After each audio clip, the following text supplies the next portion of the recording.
Welcome to the Q Podcast. Q is about conversation. If we're really concerned about ending poverty, we've got to be more concerned about creating justice. Our cultural products as Christians need to both defy and resonate with the culture. But God's doing amazing things. His church is expanding, his church is growing. It's not what's the purpose of my life, it's what is the purpose that's been assigned.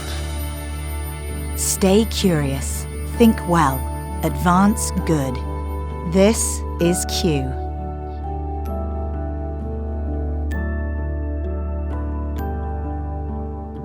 Welcome to another edition of the Q Podcast, and I am excited that you're with us today. We're talking about a topic that, man, it has occupied so much of my time over the last few years of thinking about this, and it was so great to finally have David Brooks, who's an op-ed columnist with the New York Times, an amazing best-selling author, really address it. And the topic was called Cultivating Virtue.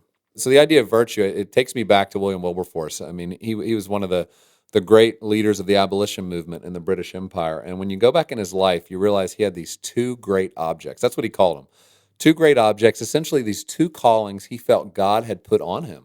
And this is what he was going to dedicate his life to. And many of us know about the one, which was the abolition of slavery. But it's the second one where he actually said, I want to reform the morals. I want to reform the manners of English society. And it was the idea that I want to cultivate virtue. I want to see virtue become in vogue again. I want temperance. I want people who live with self-control, with compassion and generosity, with love and charity and justice. Like, I want a society that reflects that. Well, now in 2018, the question is, do we have virtue in our society anymore? Do people even know what the virtues are? Do we understand why it would matter if we cultivated virtue in our own lives, in our own hearts? And what would that then lead us to be doing? And so David Brooks addresses this in an incredible talk called Cultivating Virtue, and really comes out of the pages of his book he wrote, The Road to Character, a book that was a New York Times best-selling book, but really started to work through this idea of what are the kinds of people we want to become, and how do we become those kinds of people? What are the kind of life commitments we need to make, the choices that we need to make if we're going to be a people that's virtuous? And so in these 18 minutes, I just want you to sit back. If you have a journal nearby, if you have something to write on, I promise you're going to make some notes. If you want to just pull up notes on your phone or whatever, you're going to want to take a few notes here and go back and reflect on this, because David's going to kind of speak to all of us about the state of our society, about the transience that we're experiencing, about some of the downsides of that, but then inspire and encourage us about how we might think about it. He jumps around a lot. There's a lot of different topics he touches on in these 18 minutes. And so if you want to go deeper into any of them, we would encourage you to get his book, Road to Character, because in The Road to Character, he describes these things in a much deeper way. But for now, let's go ahead and listen in to David Brooks address this idea of how do we cultivate virtue.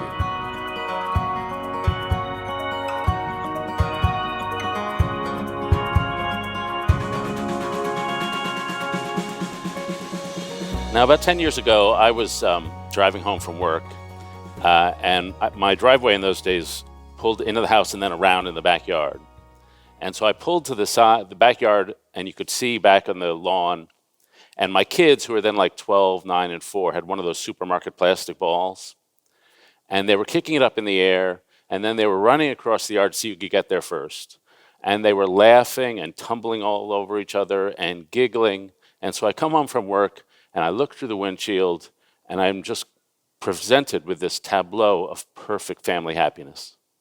And I'm sure every parent has seen it. Sometimes you just look out over your kids, and you just seem so great. I remember that night, the summer sun was coming through the trees. For some reason, my lawn looked perfect.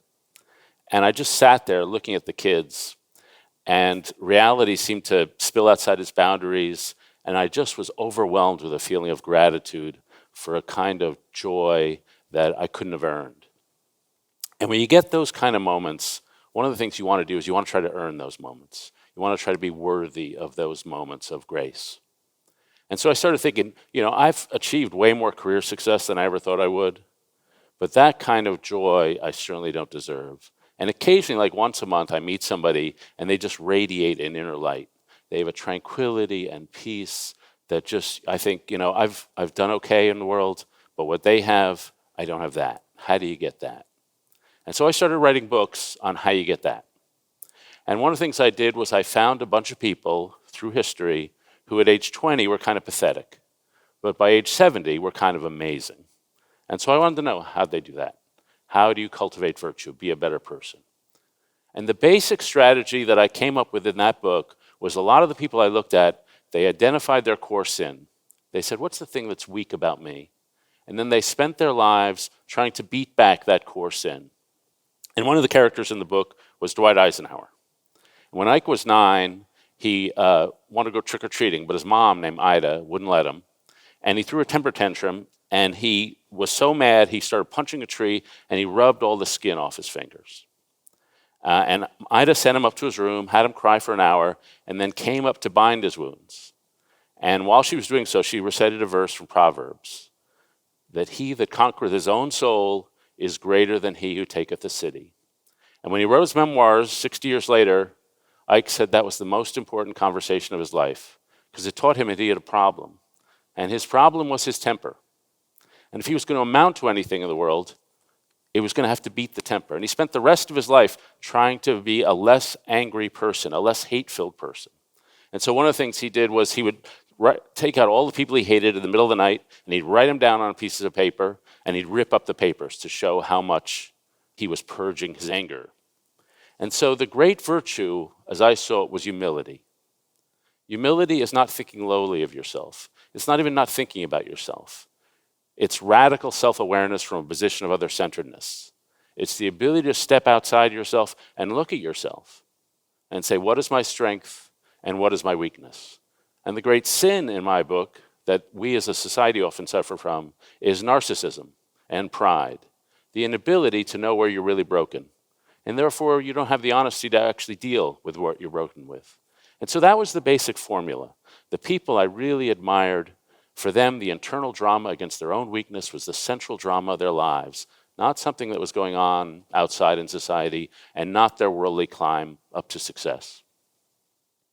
And so I wrote the book, and I came out with the book, and you go around, you talk about it.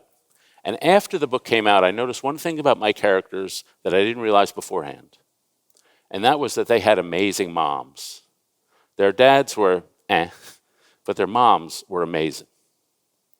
And then I came across a study that was done for a bunch of guys who served in World War II. Millions of men got drafted in the Army in World War II, and some of them rose and become colonels and majors, and some of them stayed privates. And they wanted to know what correlated with success in World War II. And they did this study, and it wasn't IQ. Socioeconomic status didn't really seem to matter. Wasn't even physical courage for these soldiers. The thing that mattered to the guys who had big success in the Army in World War II, the number one correlation was relationship with mother. The guys who had a mom who poured forth a vast flood of love and joy into them, they had the capacity to pour it into themselves, into their men, and they became good officers. And so I was thinking along those lines about the characters I'd written about. And one of the things I realized was they had these great moms, but they also had the ability to embed themselves, to plant themselves. We put a lot of emphasis on our culture and being free and moving around, but they had the amazing ability to plant themselves down. And so one of my characters was a great woman named Dorothy Day. And Dorothy Day was this sort of young woman. She lived about 100 years ago, and when she read novels, she didn't just read the novels. She became like the character she was reading about. And unfortunately, she read a lot of Dostoevsky. So she was drinking a lot. She was carousing about, hanging around with lowlifes, 2 suicide attempts, 2 abortions. And her life was basically a fragmented mess. Her moment of change, her moment of agency came when she gave birth to her daughter. She was about 30, single mom. And she wrote an account of what it's like to give birth. And at the end of her essay, she wrote this paragraph: if I had sculpted the greatest sculpture, composed the greatest symphony, or written the greatest novel, I could not have felt the more exalted creator than I did when they placed my child in my arms. With the birth of my daughter came a vast flood of love and joy, and I felt within myself the need to worship and to adore. And with that moment, she said, who do I thank for all this gratitude? And at that moment, she found God. Over the next couple of years, she became a Catholic. She started a newspaper called The Catholic Worker, a radical newspaper in New York. And then she spent the next 60 years not only serving the poor, but living with the poor. A life of poverty, serving upward to the homeless, to the needy, and often to the mentally unstable. And so she had an ability to plant herself, to commit herself. And so I came to realize that the thing my characters had, the things that transferred them from being kind of pathetic to kind of amazing, was the ability to make commitments. And I came to think about it, I think a lot of us in our lives, we make 4 big commitments. We make a commitment to a spouse and a family, to a vocation, to our job, to a philosophy or faith, and to our communities and friends. And when you think about it, the fulfillment of our lives depends on how well we choose the things to commit to and then execute upon those commitments. And I came to think that in the book, I had thought that cultivating virtue is all within, but I came to think it's without. It's how we relate to others and whether we're solidly committed. And so one of the things that commitment does is it gives you your sense of identity. If I introduce myself to you at a party, I'm going to really start talking about what I'm committed to, and you're going to do the same. That's your sense of identity. It gives you your sense of purpose and meaning. In 2007, the Gallup organization did a survey all around the world, and they asked people all around the world, do you have a sense of purpose and meaning in your life? And the country where the most people said, yeah, I have a sense of purpose in my life, the number 1 country in the world, it was Liberia. And it was not because everything was going great in Liberia, they were in the middle of a war. But in order to survive, they had to commit ferociously to each other. And the country where the least number of people said they had a sense of purpose and meaning in their life was the Netherlands, which is actually a pretty great and pleasant country to be in. And so that sense of commitment gave people a sense of existential urgency. I'm in it with you. And the third thing a commitment does is it gives you a sense of sanctification. It pulls you out of yourself. So sometimes you start on a commitment just because it's casual, it's easy to do. I'm a writer.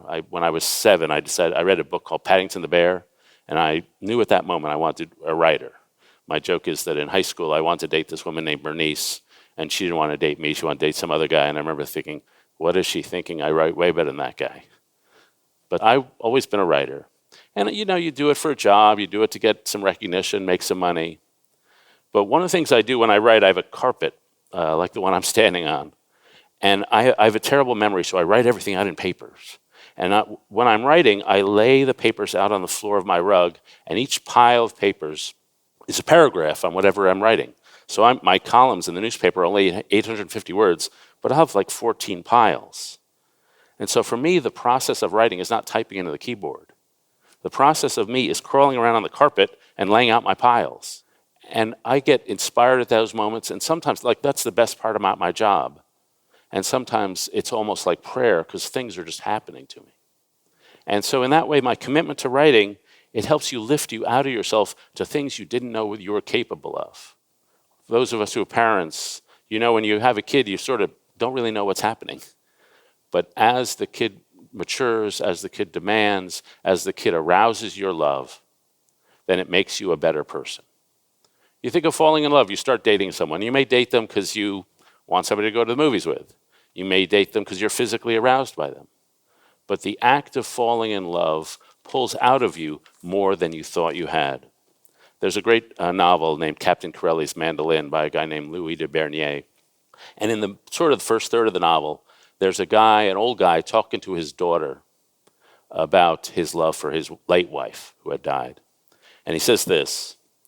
He says, love itself is what is left over when being in love has burned away. And this is both an art and a fortunate accident. Your mother and I had it.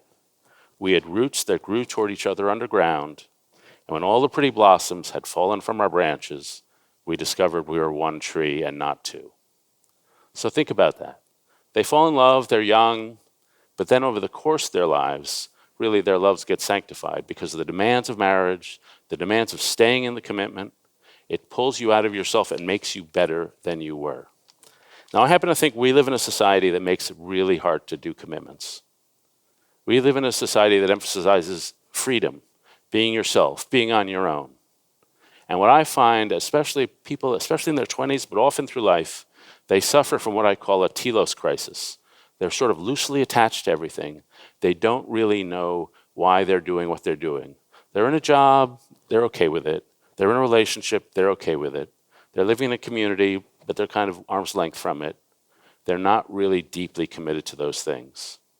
And when things go bad, and you don't have deep enmeshing commitments, then things really go bad. Nietzsche has a saying, "He who has a why to live for can endure anyhow." He who has a why to live for can endure anyhow. If you know why you're doing it, when the setback comes, then you can handle it. But if you don't know why you're doing it, then you're really in trouble. And I think we have a lot of people who are not enmeshed in commitments, who are just sort of loosely connected, and they are really in trouble. And I don't blame them for it a bit. We as a society give them no help. One of the things I read just as a matter of interest is commencement speeches. We've all seen in the commencement speeches. They get some highly successful person to give the commencement in which they're supposed to say that career success doesn't really matter. But what they do in a commencement is they give young people the advice that's typical of our society, but B, it tends to be really crappy advice. People are coming out of college or high school and they don't know what to do with themselves. And so what does the commencement speaker says? Be free, be autonomous, be on your own. And they're like, yeah, freedom is the problem. I want to know what to do with my life. Don't just tell me I'm free. And I want to know, where do I go to look for answers? And then we give them this answer, well, you do you. The answers are in yourself. Look to yourself. Follow your passion. They don't have a passion. But we think, oh, it's all inside. And then they say, well, I want to tie myself down. What can I really believe in? And they say, oh, the future is limitless. Do whatever you want. In other words, young people come to society saying, what can I commit to? What can I tie myself down to? What can I dedicate myself with? And we don't even have a language to tell them what to do. We tell them, it's all on you. It's all on your own. And so what I've concluded that you have to do is sort of rebel against society a little. There's been a society that's about freedom. You have to rebel a little against it.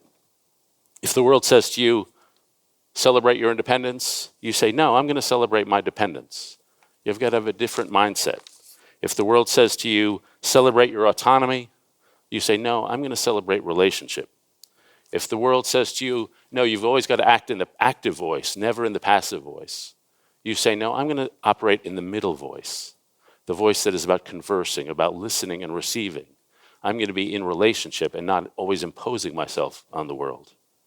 If the world says to you that society is a contract where we do everything for our self-interest, you say, no, society is a covenant where you and I join together to create a third thing. You don't create a covenant because of your self-interest.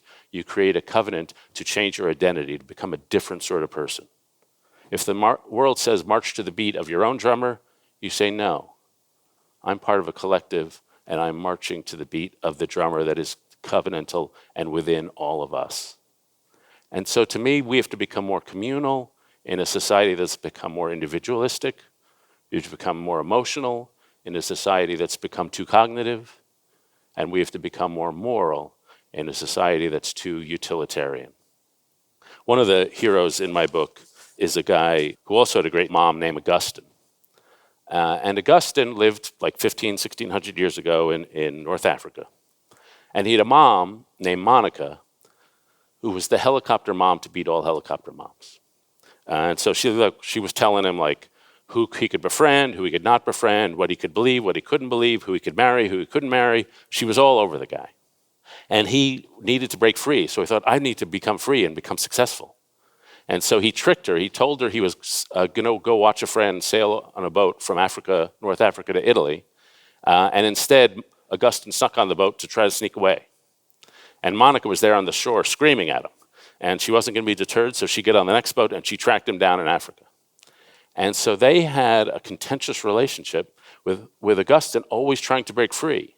Not only free from her, but free from her Christian faith and free from everybody else. And for a while, it seemed to work for him. He got into a great college and he became a very successful rhetorician, which is sort of like being a lawyer. And he was rising up in the social sphere.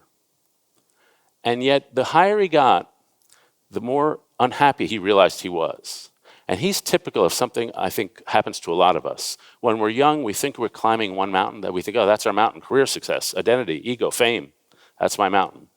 And then something happens in life, and we either get knocked off the mountain, or we achieve the mountain and it's not satisfying, or we suffer the death of a spouse or something terrible, and we're tossed in the valley. And in the valley, we realize, that mountain was not my actual mountain. I've got a second mountain, and it's a bigger mountain, and it's a spiritual mountain. And that was really the mountain I was meant to climb all along. And Augustine realized that, and he became a Christian. He became a good person, really, for the first time. And his mom said to him, all my life I've wanted you to be a certain sort of person. That's why I've been hounding you. And you've become that. And so my work here is done. I'm ready to go. And they had a final conversation that Augustine describes in his book called Confessions. And there's a long sentence in there, and he repeats one word. And that word is hushed. He said the sound of the birds was hushed. The sound of the air was hushed. Our voices were hushed. And he repeats it, hushed, hushed, hushed. And I think that's the tranquility and peace and shalom that God wants us to have when we're truly committed. So thank you very much.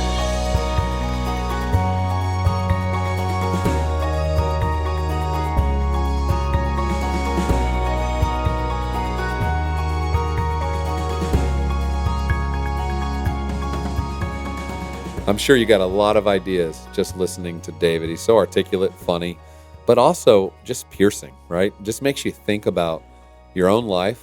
What are the commitments you're making? How are you living your life? Who are you spending time with? Who is your community? How are you wanting to live your life? And in many ways, inspiring us to be intentional about these things. Not to just let life happen to us, but to actually say, no, I'm going to choose to live my life a certain way, because I know if I live my life a certain way, it will produce the kind of fruit, the kind of harvest that I want to see all around me in my relationships, my friendships, my city, my community, my workplaces. And so I hope you'll take away for you how you might apply just one thing that you heard today. Again, his book, The Road to Character, goes deeper into a lot of these different ideas. One of my favorite parts of that book is where he talks about the eulogy virtues. And he describes those and contrasts them with what he also describes as the resume virtues, and how so much of our world today is pursuing these resume virtues, things that make you look good on paper, make you appear well. But what you're really after in life is the eulogy virtues. What is it that you want people to say at your funeral about who you were, about what you cared about how you lived your life? And if we can all think in that way, I know it can feel a bit morbid, but if we can think about how do I want that future to look, and how can I make decisions now that help shape my own life in that way, and make sure I'm being intentional about forming myself. Because we all know the world's forming us, culture's forming us, everything we're listening to and consuming is forming us. It takes an intentionality that Christians ought to have to ensure we're forming ourselves, renewing our minds, that we're letting Scripture do that we're letting our community experience within the church do that we're actually intentionally shaping who we are, so that we do become the kind of people that not only say and claim to follow Jesus, but we actually look different. We live counterculturally, and then we can invite other people into it.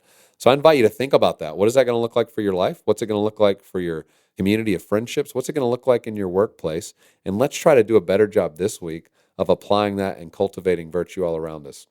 Well, as you know, Q is coming up. We're only 7 weeks away from Q 2018, April 11th through 13th. Talks like what you just heard are all part of the format. We have over 35 topics addressed, multiple presenters, many you would not have heard of because they're experts in their field, but they're not necessarily popular speakers, but we go get them, we recruit them, we invite them to come, and sometimes at Q it's the first time on a public stage describing for you as leaders how we can think well about a particular topic or an area. We try to do this in such a way, too, that it's not only about education and content, but we are talking about things like David talked about today. What does it mean to form ourselves?